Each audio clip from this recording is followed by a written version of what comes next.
ஓம் நம சிவாய குருவாழ்க குருவே துணை ஆன்மீக நண்பர்களுக்கு வணக்கம். இன்னைக்கு நாம் இந்த வீடியோ பதிவில் பார்க்க போகிற தகவல் என்ன சொல்லி கேட்டிங்கன்னா, ராஜவசியமை செய்முறை மற்றும் இதனுடைய சக்தி ஓட்டத்தை அபரிவிதமாக அதிகரிக்க செய்யக்கூடிய பூஜை முறையை பற்றியெல்லாம் முழு விளக்கத்தோடு நான் இந்த வீடியோ பதிவில் சொல்ல போகிறேன்.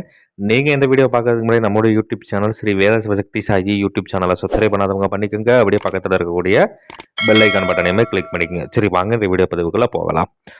அதாவது இன்றைய சூழ்நிலைக்கு நிறைய நபர்கள் ஃபோன் பண்ணி கேட்குறது என்ன, சாமி இந்த மாதிரி எந்த ஒரு முயற்சி எடுத்தாலும் தடைகளாகிட்டே இருக்குது, எந்த ஒரு காரியம் செய்தாலுமே ஆரம்பிக்கிறப்ப நல்லா இருக்குது, போக போக வந்து பார்த்திங்கன்னா ஏதாவது ஒரு சூழ்நிலையில் இல்லை யாராவது ஒரு நபர்களால் அது பாதையிலே வந்து நிறுத்துகிற மாதிரி ஆயிடுது. இல்லை தொழில் ரீதியாகவும் சரி, இல்லை ஏதாவது பண ரீதியாகவும் சரி, இந்த மாதிரி ஏதாவது வந்துட்டு தடைகள் வந்துக்கிட்டே இருக்குன்னு சொல்லி நிறைய பேர் கேட்குறீங்க. உங்களுக்காக தான் நான் இந்த பதிவை வந்து முழு விளக்கத்தோட சொல்கிறேன்.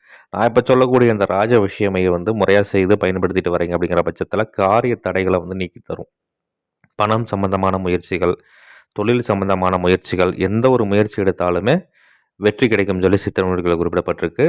இது எப்படி பண்ணணும், என்ன இது அப்படின்னு சொல்லி பார்த்தோம்னா, இது செய்கிறதுக்கு ஏற நாள் எப்போ அப்படின்னு சொல்லி கேட்டிங்கன்னா, கிரகண நேரத்தில் பண்ணலாம், இல்லைன்னா அமாவாசை நாள் அன்னைக்கு நீங்கள் தாராளமாக பண்ணலாம். அந்த அன்னைக்கு என்ன பண்ணணும்னு கேட்டிங்கன்னா, பொன்னூமத்தன் விதை ஆழம் விழுது, அதாவது ஆலமரத்தினுடைய வடக்கு திசையில் இருக்கக்கூடிய விழுதாக பார்த்து உலோக ஆயுதங்கள் எதுவும் பயன்படுத்தாமல் நீங்கள் வந்து வெட்டி எடுத்துக்கணும். ஏதாவது கல் வச்சு அதை வெட்டி நீங்கள் எடுத்து வச்சுக்கணும்.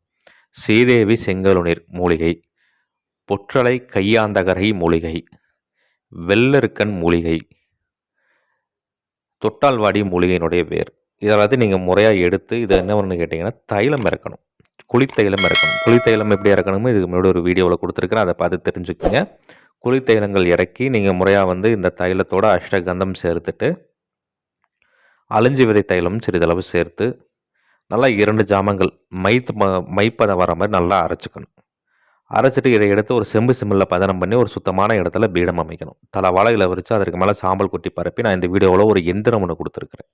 இந்த எந்திரத்தை வரைஞ்சிட்டு இந்த எந்திரத்தினுடைய மையப்பகுதியில் இந்த மைய வச்சுட்டு இதற்குண்டான தூப தீபங்கள் படையிலெல்லாம் கொடுத்துட்டு இதற்குண்டான சக்தி வாய்ந்த ராஜ விஷயம் மந்திரம் நான் கொடுத்துருக்குறேன். இந்த மந்திரத்தை உச்சாடனம் கொடுக்கணும். இப்போ கிரகண நேரத்தில் நீங்கள் பண்ணுற மாதிரி இருந்ததுன்னா கிரகண நேரம் முடிகிற வரைக்கும் மந்திர உச்சாடனங்கள் கொடுக்கணும்.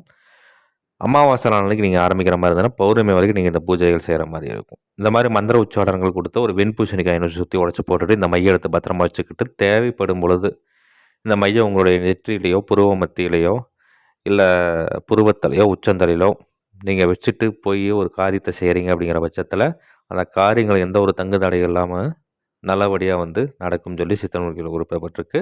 இதை முறையாக தக்கன குருமார்கள்ட்ட ஆலோசனை பண்ணிவிட்டு செய்து பலன் அடைஞ்சு பாருங்கள். நன்றி. மீண்டும் வேறு ஒரு நல்ல தகவல் கொண்ட வீடியோவில் உங்களை சந்திக்கிறேன்.